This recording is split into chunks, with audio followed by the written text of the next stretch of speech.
Hello, everyone, and welcome to this introduction of today's podcast edition of Listening to America. Dr. Lindsay Chervinsky, whose new book, Making the Presidency, John Adams and the Precedents Which Forged the Republic, is now out and available. Fantastic. What a coup for us to have Lindsay Chervinsky as one of our dear friends and a frequent contributor to Listening to America. We talked about the transition from the Washington administration to the Adams administration, and to a certain degree the Adams administration to the Jefferson administration. As you know, Adams was a one-term president, felt great anxiety in following George Washington, who was already a central mythic figure in American life. But he had a strong sense of government and great self-assurance about how to administer things. He was a brilliant scholar. He had been there at the beginning, did more to forge the revolution than almost anybody else except George Washington, but he was the key figure in Congress for a long time. He's the one who got Jefferson to write the Declaration of Independence, something that he probably later regretted. He also nominated Washington to be the commander-in-chief during the Revolution, so he was a really essential figure. And then he becomes the heir apparent, his term. In a letter to his wife, Abigail, he takes over the presidency in 1797. He's a one-term president. Broke his heart to be repudiated by the American people. He had two real challenges in being president. One is following Washington, and Jefferson rightly said nobody wants that role.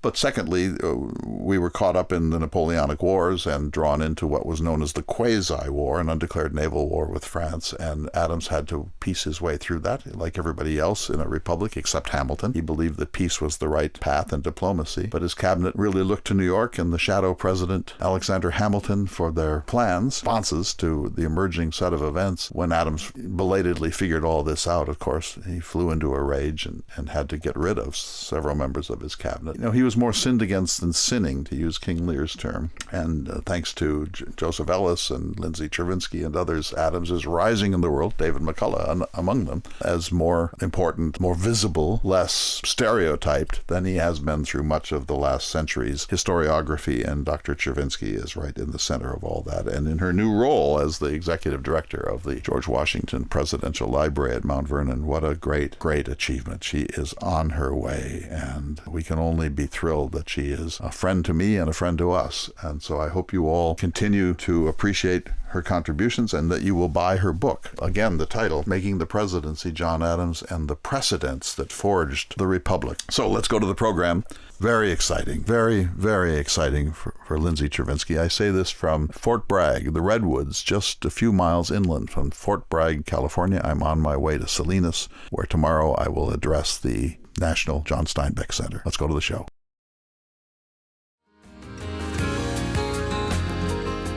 Hello, everyone, and welcome to this special edition of Listening to America. Across from me virtually is Dr. Lindsay Chervinsky, and today is a huge day in the life of this program, and I think in the life of Lindsay Chervinsky. Your book is in the warehouse. It's being shipped. It is. I got a text message from a friend yesterday that had a special sort of pre-order for an event, and they had a picture of the cover, and I had forgotten that they had put it in a pre-order, and I was like, wait, how'd you get that?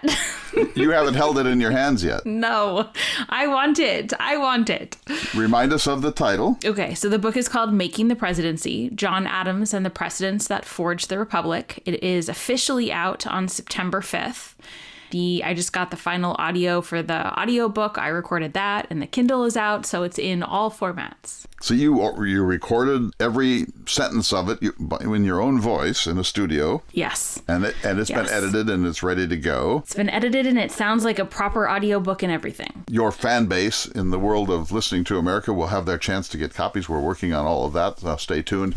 So Lindsay, how many years in the making? I mean, in a certain sense, it's been a lifetime since you've been reading about the early national period for a long time. But what's the actual start time for this book? Well, in some ways, the original ideas started to formulate when I was, wrapping up the cabinet, because a lot of it was inspired initially about what happens when George Washington leaves and then what happens next and how does the cabinet evolve from there. But I would say I really started working on it in earnest in 2020. So it's basically a 4-year project, start to finish. Do you remember the moment with the book on the cabinet, which is how I met you, when you first held it in your hands? Yes, I cried. You cried? Yes. I'm a crier when I do things. Okay, so to be totally honest, when I'm really proud of myself, I cry. And so when I got the book, because writing did not come naturally to me, I had to work really, really, really hard to get comfortable with it. And I now feel that I'm a pretty strong writer, but that took, the 10,000 hours type of situation. And so holding the cabinet in my hands was the first time I actually felt like, oh, I might actually be a writer. And so now in a few days, you will hold this book in your hands. I know this is an unfair question, Lindsay, but is it a better book? Do you think you're better at what you do now than you were 5 years ago? Yeah, I do. I mean, I think the cabinet's always going to have such a special place in my heart because it was my first book. But I think one should ideally continue to improve when writing. And I do think my writing is stronger. I think the story is more narratively written here. So I hope it will be a little bit more compelling. Not that I don't think, I hope the cabinet was compelling, but I think the story is a little bit more forward here than perhaps the argument.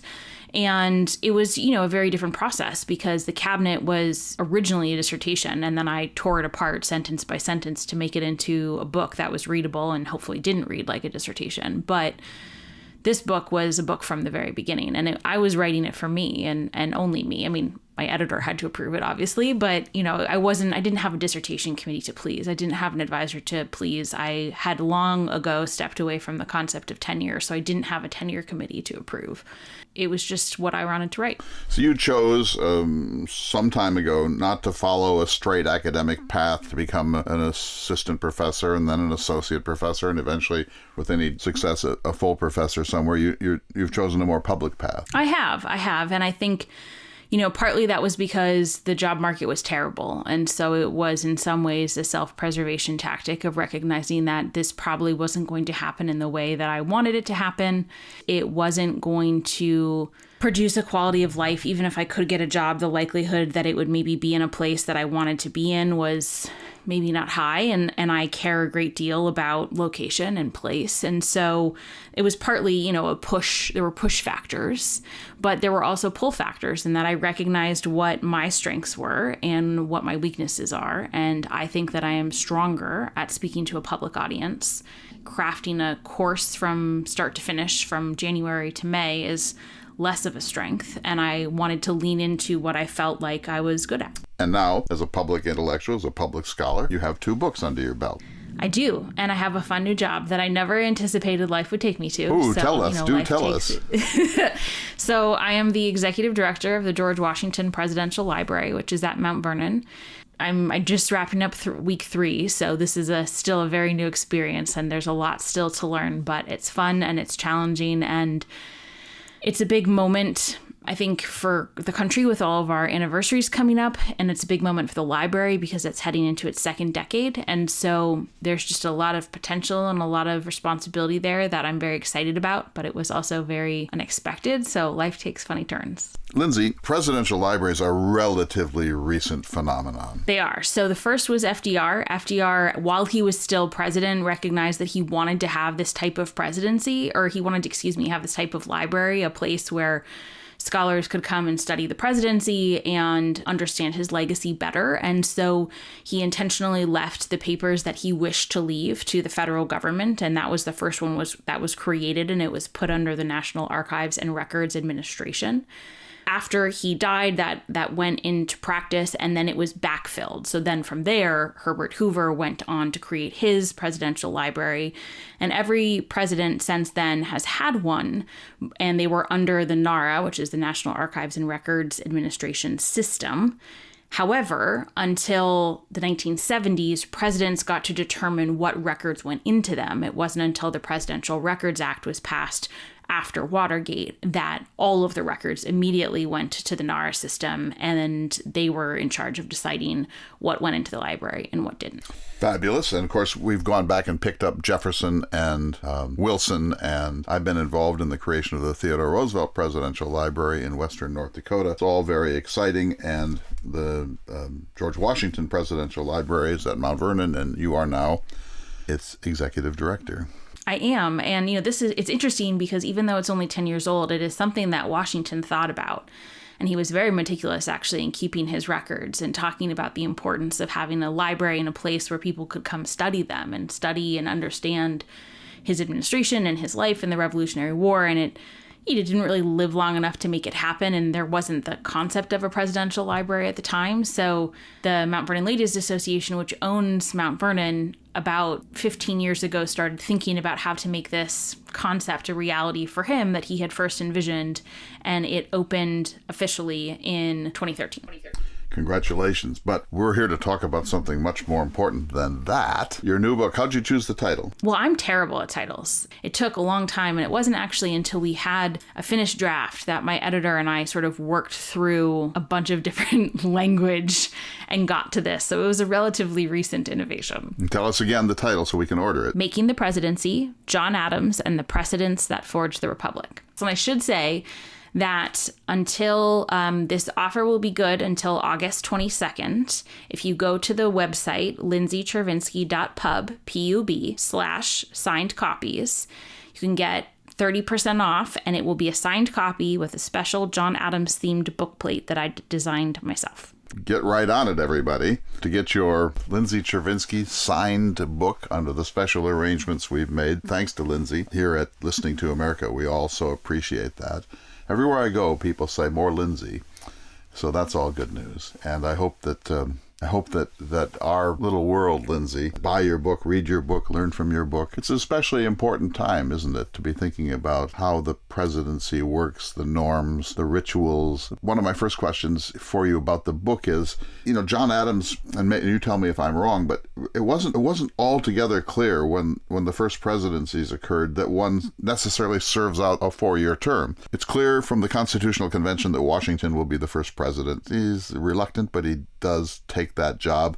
As I understand it, Lindsay, he was quite wanting to stop after 4 years, but Madison, Hamilton, and Jefferson and others all said, for the good of the country, you must carry on. And he did. He reluctantly took a second term. And talk about the transition from number 1 to number 2. It was incredibly scary. It was incredibly frightening because, when we think about what it meant to think about the presidency, they had only lived with one president. They had only had Washington, and it was a new system, and it was already their second chance. The Articles of Confederation had failed.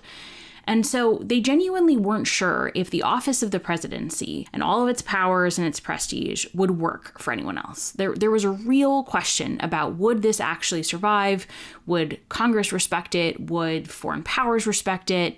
Would it be torn apart internally?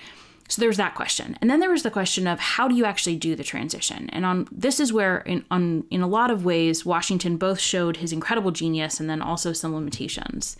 He was quite intentional about making sure that transition happened intentionally and in a planned fashion. So to your point, he didn't just resign and go home. He didn't say, I'm done with the presidency, I'm going home tomorrow. He said, I'm not going to run for another term, and he kicked off an election such that the American people could start to figure out what it meant to have national elections. John Adams did end up winning the entire system, the entire process. They started counting votes in October. He did not know for sure that he had won the presidency until basically December 31st. Then they go on February 12th was the day that was set aside to open the results and to certify the vote. So John Adams is there and he certifies that he has in fact won.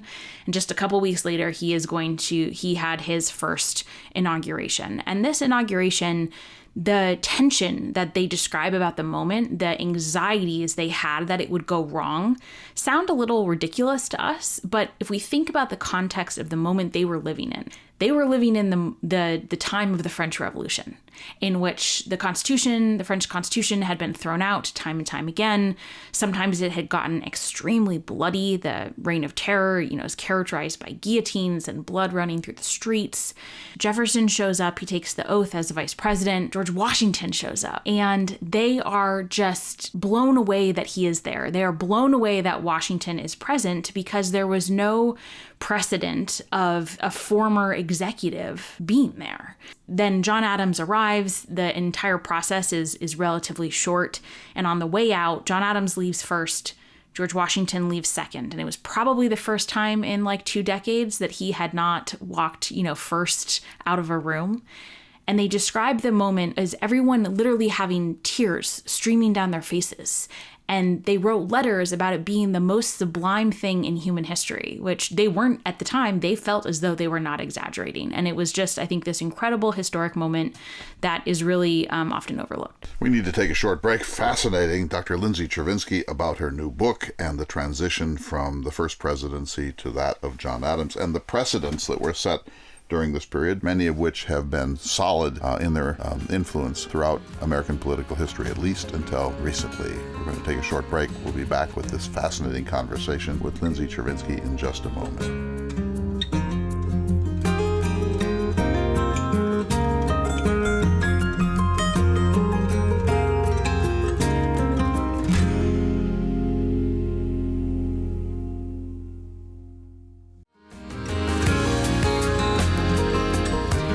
Welcome back to this special edition of Listening to America, Making the Presidency, John Adams and the Precedents that forged our republic. Lindsay, so John Adams is in a difficult position because he has to follow the great George Washington. And although John Adams has a very strong sense of his own virtue, his capacity, amour propre, he has a great commitment to his own greatness, he's also riddled with insecurities, and he knows that there is only one George Washington. Yes, this is so.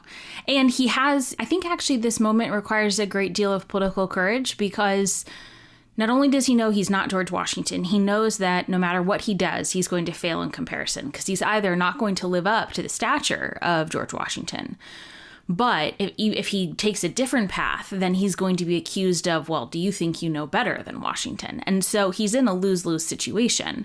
And he knows that anyone who comes second is going to be in that spot. And so did Jefferson. Jefferson was very happy not to have won that particular election.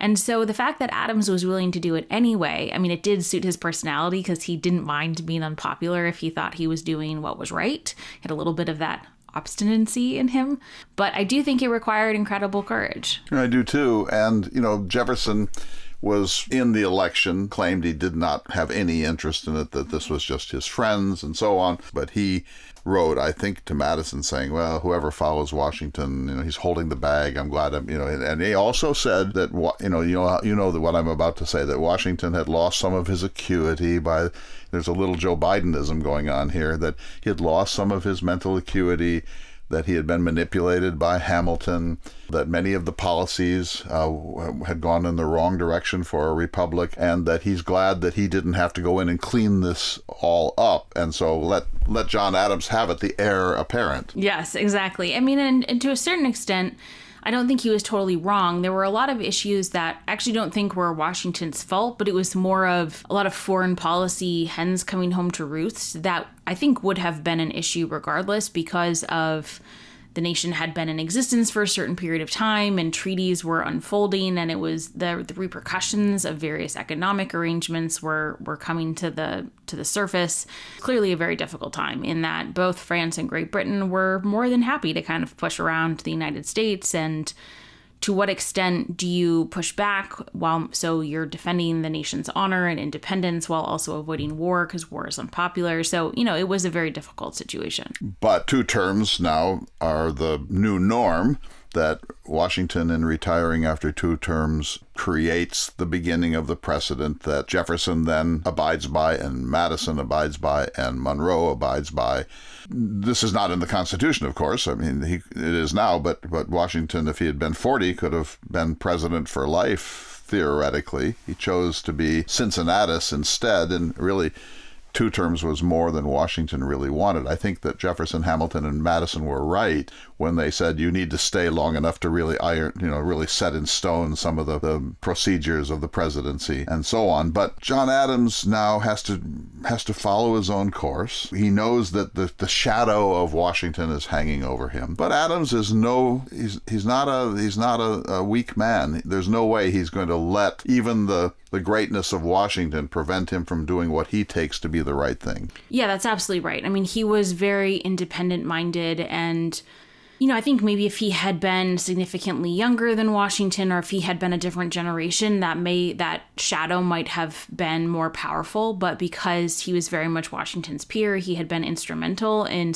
ensuring that Washington was nominated as the commander-in-chief of the Continental Army. He recognized the public influence of Washington's existence, and he recognized this symbolic value of Washington's name, and knew how popular Washington was and how that could be used politically. But he himself felt that he was perfectly competent and capable of making his own decisions, and did so. And at times he told Washington about it ahead of time, and at times he didn't, and kind of told him afterwards. But he was very much his own man. And it was one of the reasons early on that Hamilton didn't like him, is because he felt like he was too independent. Here's my sense of this, and you tell me if I'm wrong, Lindsay. I think John Adams, of course, he admired Washington. How could he not? He had helped to create Washington in a certain sense, because he had insisted on Washington at the Continental Congress. He also knew that Washington was America's Cincinnatus, and that he had already achieved mythic status in his own lifetime, and that was probably never going to change. He also envied Washington, of course, for his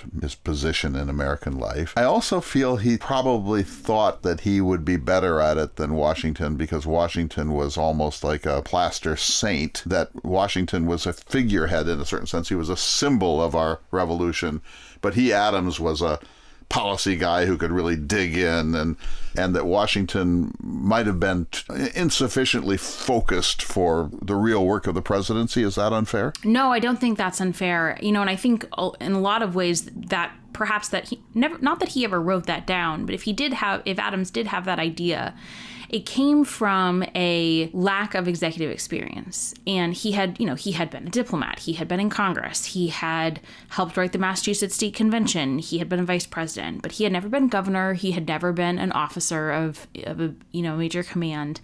And he had never sat in on any of the cabinet meetings. And so he didn't observe how much interpersonal dynamic is required in order for this job to work. And Washington, was maybe not the intellect Adams was, but he was very meticulous in how he delegated and then managed. And he was very thoughtful and had a lot of emotional intelligence about how he worked with people.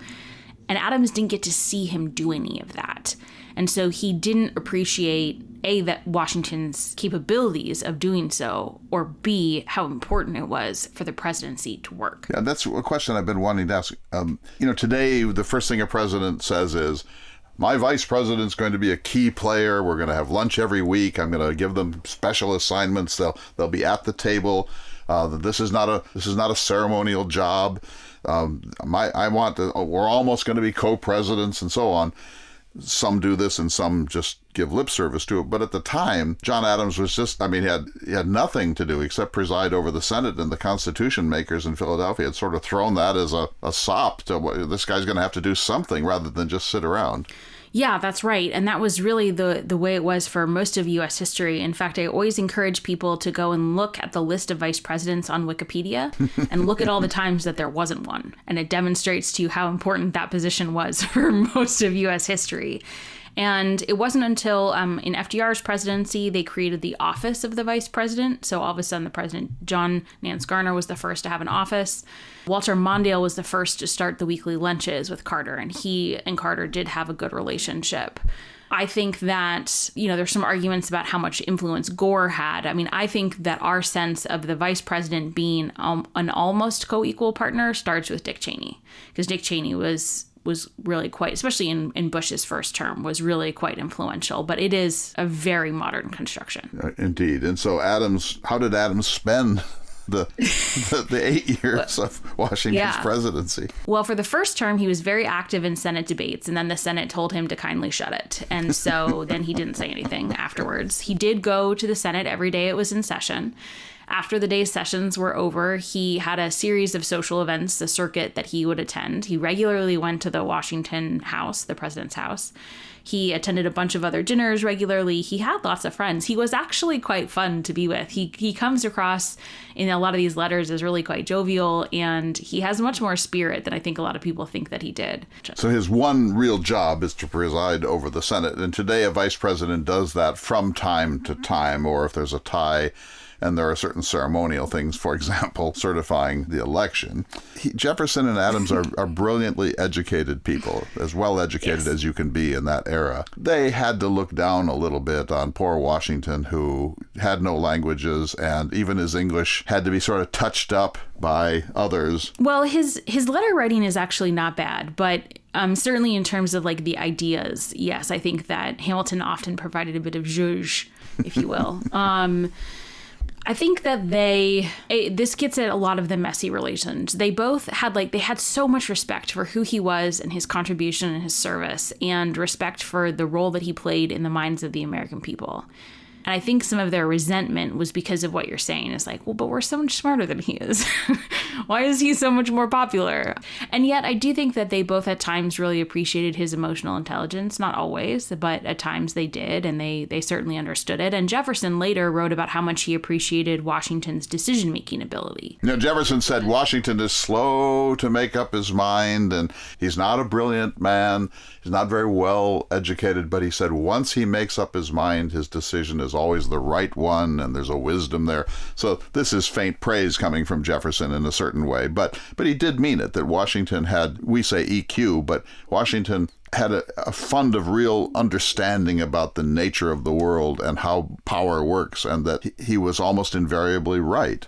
Well, and critically, he had the self-awareness and the confidence to know that because he wasn't as educated as people like Jefferson and Adams and others, and he didn't have all of that knowledge, that he had to surround himself with people in order to get their advice and their input. And that was the only way he could make a good decision. And insecure people do not have the ability to do that. And so that was, I think, really key to his success. There was a humility in Washington, and I often get the feeling that he was a little embarrassed about his lack of erudition and so on. Definitely. That's not just that he said, hey, I'm a great warrior, and trust me. I mean, I think he felt not insecure, but he felt inadequate in certain ways. He definitely felt the lack, and he worked hard his entire life. He was very interested in self-education, so he continued to buy books throughout his entire life. Lindsay, when Theodore Roosevelt became the police commissioner of New York, the first day he bolted up the stairs, as usual, at Mulberry Hill into the building and said, what should we do? What should we do first? What's there to do? I mean, tell me something. Let's do something. He wasn't quite sure yet what his function will be. What do you know about Adams when he comes into this office? What does he have a plan? Does he have a program? How did he begin being president? So I tried really hard not to do that when I started my job. I tried really hard to listen and not be a crazy person for the first couple of weeks. One of the real challenges was he understood that Washington had so much difficulty getting people into cabinet positions. It was not a prestigious office to be in. It was not all that well paid at the time. You were away from your family for months at a time. Travel was awful, so you were not going to be able to go home. And the difficulty was not in getting people through the Senate. The difficulty was finding anyone who would want to do it. Getting people who would say yes. He knew that there was that challenge, and if Washington had had difficulties, then he would have had difficulties. He was worried that people would view, if he removed the secretaries, he was worried that people would view that as somehow a slight against Washington's judgment. He knew that people were worried about this transition, and so he thought, well, I'm going to go meet with the cabinet secretaries, which he did, see if they can reasonably get along, which he felt like they did, and he decided to keep them. He figured that they would be loyal to the office of the executive if they weren't necessarily personally close to him. Because he didn't have that executive experience, he just didn't know, and he was relying on Washington to tell him if something was wrong. And here is where I think Washington takes a misstep. Washington knew that these secretaries were not good secretaries. He knew that some of them were not up to the task of the job, and he knew that others were quite hot-headed, like personality-wise. We talked about Timothy Pickering in our last episode, and he didn't say anything. And he encouraged the secretaries to stay in office. I don't know why. He never wrote down why. And my best guess is that either he felt like they would continue foreign policy on the path that it was on and he didn't trust John Adams, or he felt like he shouldn't meddle. But I just can't quite figure that one out. Two questions there. First of all, the cabinet is not a constitutional office. There is sort of a vague sense that the president should consult people and so on. But he creates the cabinet. That was the subject of your first book. I can imagine a John Adams who said, I don't need a cabinet. I mean, I'm John Adams. I mean, I'll handle this myself. Did he have any? No, he didn't. And, part of that is I think Washington had set this example, and he figured, well, there must be a reason that he set this example. Part of it was that even though the executive branch was much smaller than it was today, it still did have to deal with a lot of things. And so he needed these people to manage their departments. And so it made sense if they were managing the departments to work with them and to talk with them. And a lot of the big issues that faced the nation often did touch on multiple different departments. But there is no doubt, just like Washington at various points in his presidency, there's no doubt that at times Adams really moved away from cabinet meetings. And he did continue to talk with the secretaries one-on-one when the moment required it, and he got their advice when he felt like it. And he loved his Secretary of the Navy, Benjamin Stoddard. He just loved him. And he liked his Attorney General, too. But his most important advisor always was Abigail, and he sometimes was very content to leave it at that. We think of the cabinet as 20-some people around a mahogany table and so on. Tiny cabinet in this era. So let me ask a question about Washington's views of Adams. We all know Franklin's famous statement, always a good man, etc. We know Jefferson's view that Adams was kind of erratic. What was Washington's view of the man who would come next? Well, it's hard to say because he often didn't write this down. Or if he did write it down, it was in the letters that were burned by Martha, which is where I suspect most of that was. It's clear that he didn't always trust John Adams' political judgment. He did not like this stance that Adams took on the title controversy early in Washington's presidency, which was trying to figure out what to call the president. So it's clear that he didn't like that. And it was clear that he had respect for Adams because Adams had had a long career of public service and had served the nation well, especially as a diplomat. And Washington valued diplomats and diplomacy greatly. He valued John Quincy Adams as a diplomat as well. It's really hard to find two dead white dudes in the 1790s that were more different. It's just really hard to find them. And, partly it's their culture and how they grew up and their religion and their background and their family. Washington, of course, was not born into a lot of wealth. I mean, he certainly was born to a middling plantation family, but he was a third son. But John Adams, really had to worry about money his entire life. And towards the end, Washington did not, because he was a very good money manager. So they had such different lives. They had different positions on slavery, and they just had different personalities. And so I think that he kind of just thought that Adams was a little bit of an anathema. But when I see Washington, I think that he's a Virginian who transcended his status as a Virginian. When I think of Jefferson, I think of someone who never fully transcended his status as a Virginian. Washington, Virginian, Adams, Massachusetts. Adams is short and chubby, and Washington is tall and has perfect posture. Washington is a man of reserve. Adams is a voluble person. You can't get him to shut up and stop talking. Washington, careful to deliberate before he makes a decision. Adams is bristling all the time and opinionated. I mean, it's amazing that they could even know each other. Well, and in a different world, if they could have been friends, I actually think that they would have really benefited from it because they were so different, but that didn't really happen. So I think that they both respected each other and they got along. They socialized with each other often multiple times a week. They were regularly in the same room. So there wasn't any animosity. There just wasn't necessarily any closeness either. And Washington had to have deep respect for Adams. I mean, at that point, Adams would have been regarded as a more important figure of the Revolution than Jefferson. Jefferson was a penman. He did the Declaration, but he was always kind of going back to Virginia and above the fray and doesn't fight and he's a silent member of Congress, of the Continental Congress. Washington had to know that Adams, in some sense, was the central figure. 100%. And he was, we kind of forget because Washington's story takes on such mythical proportions later, but that he was in the Continental Congress. And he, saw the early efforts to push towards independence. He saw how far initially Congress was from that. No one understood more the value of trade and money to the Army's success than Washington. And so when Adams made a couple of key negotiations, especially with the Netherlands, to get an influx of money, Washington got the value of that immediately.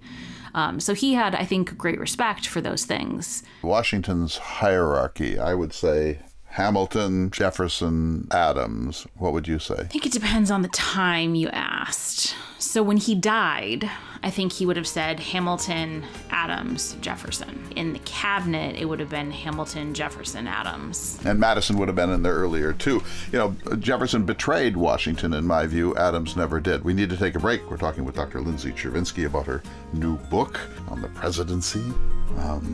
We'll be back in just a moment.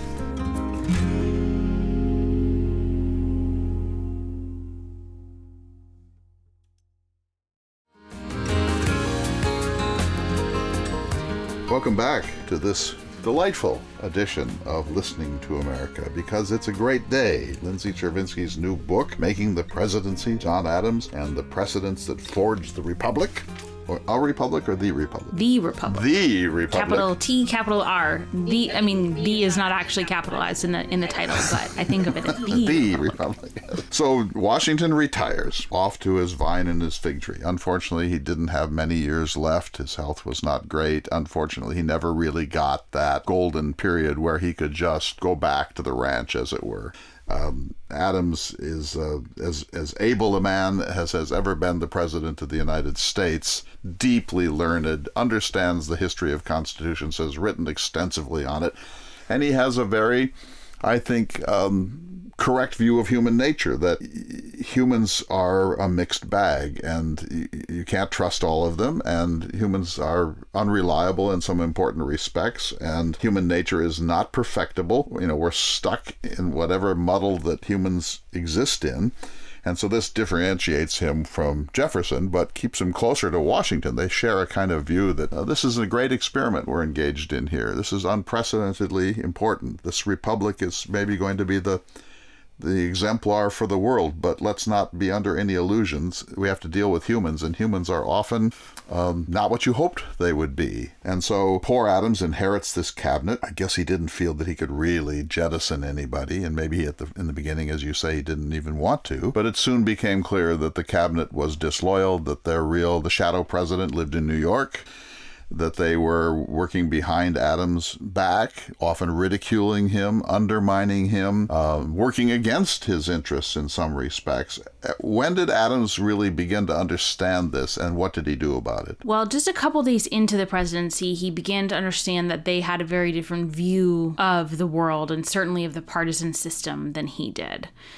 Their real split emerged in the summer of 1798 when they forced him to accept Alexander Hamilton as number 2 in the army. And in the previous episode, when we were talking about John Adams' series of enemies, or the villains in the book, is I think what we called it, the cast of villains, we talked in more detail about how that unfolded.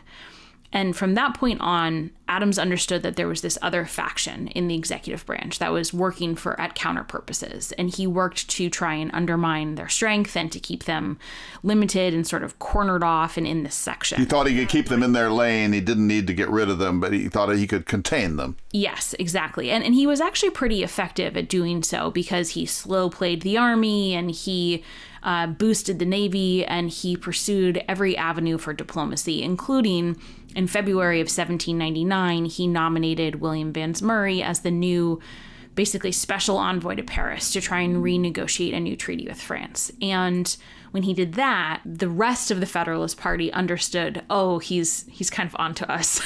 And they saw that moment as the big break, but they were wrong. It had actually taken place 8 months earlier.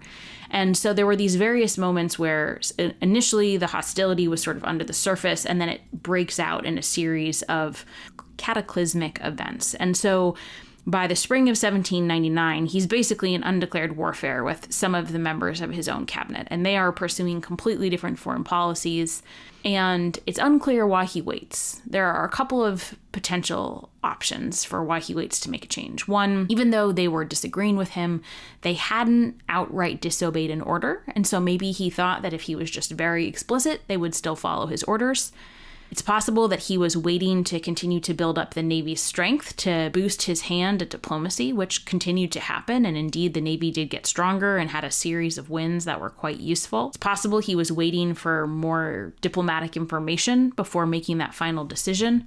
And the last piece is it's possible that he was waiting to get the renomination by the Federalist Party, which he did get in May of 1800. And then he finally removed the vipers in the nest. If it's true, Lindsay, that the other members of the administration looked to New York, to Hamilton, for guidance, and in some sense Hamilton regarded himself as the shadow president, what was Hamilton's view of Adams? Why didn't Hamilton allow the duly elected president of the United States to run the country? Oh, well, Hamilton really thought that he just knew best all of the time. So Hamilton had respect for Adams' service initially and didn't hate him. He just thought that he was too independent. He wasn't enough of a party man. And he preferred a president that was more controllable, that would do what he said. And when Adams was elected, Hamilton initially contented himself with telling the secretaries what to do. And sometimes they asked him what they should do. So it wasn't like he was dictating to them. This was a very mutually agreeable relationship. And it wasn't until the, January, February, when he nominates this new appointment that Hamilton really kind of freaks out, because he understands that if there's going to be diplomacy and there's going to be a treaty, then there's not going to be a need for an army. And if there's not a need for an army, then he really kind of loses his purpose for living, basically. He loses his identity. And he confronted Adams about this in October of 1799. And we don't really have much of a record of what happened. We have a conversation that Adams wrote about later to Abigail, but it was clearly very bad, in which Hamilton tried to tell Adams how to run his foreign policy, and Adams told him that he was a fool and he knew nothing. I'm sure he said puppy. A puppy, which none of those things Hamilton would have taken very well. So their relationship then devolved into outright hostility, but it wasn't initially that. Initially, it was sort of, he was content to work behind the scenes and pull the strings. The United States was engaged in an undeclared naval war with France, the Quasi-War, and it was about depredations on the seas, and we were essentially being caught into the World War of the French Revolutionary episode and the Napoleon's move to control Europe, etc. Why was Hamilton wanting war? Hamilton felt like the United States had been in an undeclared state of war with France for a couple of years, and he wasn't totally wrong. France had initially been seizing a number of American ships and impressing sailors and seizing American goods. By the time Adams sent the diplomatic mission, that had been significantly curtailed, because there's some evidence to suggest that the French Directory didn't even know how bad it was. And once they were made aware of these really incredible depredations, they realized that Americans had real justification for being annoyed and really scaled it back. So on one hand, he felt like, well, if there's going to be an undeclared state of war, then it would be better to have an actual war in which the country can prepare and be ready, and also would be quite politically useful. The army was a very politically useful tool for the Federalists, because it was a way to give positions to supporters, to build up sort of a spoils system. If there was a threat of war, the Federalist Party was seen as strong against France, and so they benefited in elections. But he also thought that a war would be an opportunity to do two things: to crush his domestic enemies. He planned to march the army south for the purpose of seizing New Orleans and Florida, that was the second thing he wanted. He wanted to gain more territory. He very much had this imperial mindset. And along the way, you may as well use the army for domestic purposes and to crush Republicans and intimidate editors that were saying mean things. Let me stop you right there. You just said that a hero of the Revolutionary War, the number one aide to George Washington, the Secretary of the Treasury, who basically established the American financial system, wanted to use the United States Army at least to overawe and maybe to crush domestic resistance. I mean, think of that we're talking, this is, you said earlier, and it was one of the best things you've ever said, we always have to avoid looking at history retrospectively as if it were going to come out the way that it came out. They just didn't know. The transition from the Washington to Adams administration is unprecedented land for everybody. What's going to happen? Will we survive? Can we survive? How does this even work? So here's the early republic, filled with idealists, trying to do something that doesn't exist, a republic. And here's Hamilton saying, maybe I'll just go run my army through Virginia and show those bastards down there who's in charge of this country. That's a horrible, horrible thing. Yeah, Hamilton was a little nuts. But more than nuts, I mean, that's like the death of the republic, right? You can't have armed violence. Well, he really, I think, conceived of the Republic more as like an imperial republic. Now, to be fair, there is one. So he was right that the United States did need New Orleans if it was going to survive, because Spain had been quite unpredictable in its letting farmers use the Mississippi River and having access to trade goods. And so he understood that at some point, at least New Orleans, if not the Mississippi River, had to be acquired if the country was going to have an economic future, because for trade it was quite essential. Which Jefferson did by paying 3 cents an acre for 828,000 square miles. So he did get New Orleans without a single shot being fired. But go ahead. And he gets a lot of credit for Well, I'm just saying that's the way you do it. Yes, no, my point was that Hamilton thought if there's going to be conflict, let's make the conflict as beneficial as possible. And if the country had been completely at peace and there hadn't been depredations, I don't know that he would have been like, let's raise an army and march it all over the place. But it was a recognition of things are not ideal, let's make the most of them. And the point of the Floridas was recognizing that the southern border was very much at risk. And there had been a lot of conflict between native nations in the Floridas, and there were runaway nations or self-emancipated nations called Maroons in Florida. And so there had just been a lot of conflict on the border. And it was a way to get the European empires out of North America if possible, protect the borders, boost trade, and then also crush domestic enemies. Also, I mean, I don't mean to be so hard on Hamilton as I might sound, but didn't he also just want to be that guy on the horse? He did. I mean, he was never going to be this, extraordinary plantation owner. He was never going to be one of the greats in that way. He had a chip on his shoulder because he was born as the son of an unwed mother in the Caribbean, and no matter how successful he was never going to escape that. But if he became a military hero, then that would be the first line in his story. That would be his legacy. And so any opportunity for war was an opportunity to become that military hero. When Hamilton learns that Adams has sent the second mission to France, which Adams later said was the greatest thing that he did as president, the cabinet and Hamilton essentially have a nervous breakdown over this. And so play that out for us. The cabinet was in Trenton, New Jersey because of yellow fever. And Adams came to Trenton. Benjamin Stoddert had been sending him these letters saying, you've got to come here. The cabinet is up to no good. You have got to come. And Adams plans to come, but he's sort of slow playing it. And then Pickering sends this letter that's like, you don't really need to come. It's fine. So Adams arrives. They have a series of cabinet meetings. It's unclear at what point in basically a 24-hour period Hamilton decides to go pay a visit on the president. Now, Hamilton was already there. Apparently, he was there to meet with McHenry and others about the army. That was at least the story. Adams did not think that was the story. Adams thought he was there. Hamilton, goes on this tirade. Adams tells him he's a fool, tells him he's a puppy. The next morning sends a letter to Pickering that says, send the envoys tomorrow morning, basically. They are no more delay. Time for them to go. I'm the president of the United States. Do your duty. Send the mission. Yes. He's giving a direct order, which he had not been as explicit about prior. So he gives a direct order. And the mission does take place. Pickering is furious. So Pickering and Hamilton, they basically flee back to Philadelphia as soon as they can. Everyone slowly goes back to Philadelphia. Abigail writes these hilarious letters back to her sister about oh my gosh, the tension in Philadelphia is terrible. The cabinet is awful. It's very clear where the discontent is happening. McHenry is writing these letters to Washington saying Adams is definitely going to fire someone. Something's going to happen because this is untenable. But McHenry says if he would just compromise and agree with us, then it would be fine, which that's not how the presidency works. The president is in charge and the secretaries have to follow the president's orders, but they were really by that point viewing the executive branch as president by committee. Adams waited until May after the Federalist Caucus when they decided to put forth Adams and Charles Cotesworth Pinckney.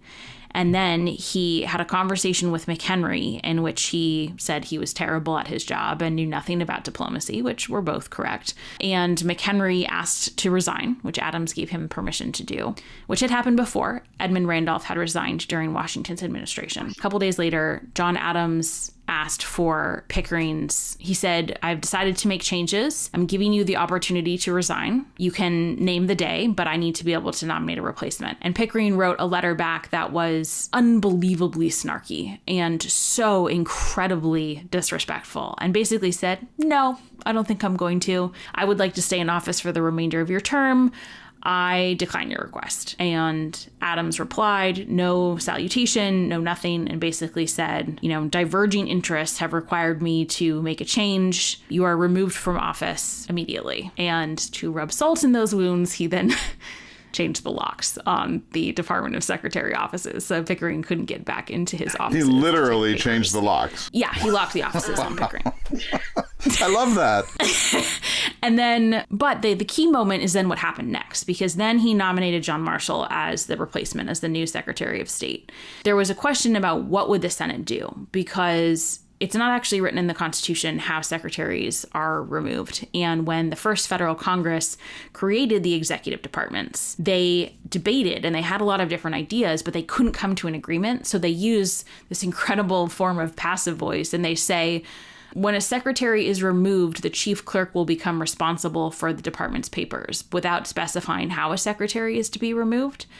And so it wasn't actually written down. How would this happen, and who had the power for this to happen? And because Washington had never done it, it was very theoretical in practice. And so until Adams did it and the Senate confirmed his replacement, Marshall, which they did, it was untested. And so once he did it, it became a central part of executive power that, of course, the secretaries serve at the president's pleasure. And that was the expectation, with a few little blips here and there, including the Tenure of Office Act under Andrew Johnson. But for the most part, that has been the expectation of the presidency ever since. Let's get a myth off the table here as we close. Yes. My understanding was that when Jefferson is inaugurated on the 4th of March, 1801, Adams skulks out of town at dawn, doesn't want to stay. Jefferson took it as a snub, both a personal affront, but also a kind of wrong-headed. Unpack that. It is true that John Adams left the early morning of March 4th, and that he was bitter about having lost, and that he was extremely upset about losing his son. All of that is true. I believe that humans, including the brilliant ones like John Adams, are capable of holding two complex thoughts in their head at the same time. He was not invited to the inauguration. He didn't know if Jefferson wanted him there. And this had been a catastrophic election. The constitutional crisis of the contested nature of the election, as well as the questions about whether or not it would be violent. I really would encourage readers to think about, when you get to the end of the book and you're reading about the election of 1800, it got so close to violence that it was very nearly all lost. And I think that he worried that his presence might be a distraction. I think he genuinely worried that him being there would make it harder for the nation to move forward. And so he both didn't want to be there for personal reasons, and also worried that it would go badly if he was, and it would be a cleaner slate. It would be a cleaner turning of the page if he was not present. And Jefferson gave him no reason to believe that he disagreed with that. And what's interesting at the time is there were a couple of people who said, well, it might have been nice if he had been there. But overall, there was not this objection that he wasn't present, but rather sort of mocking him for losing.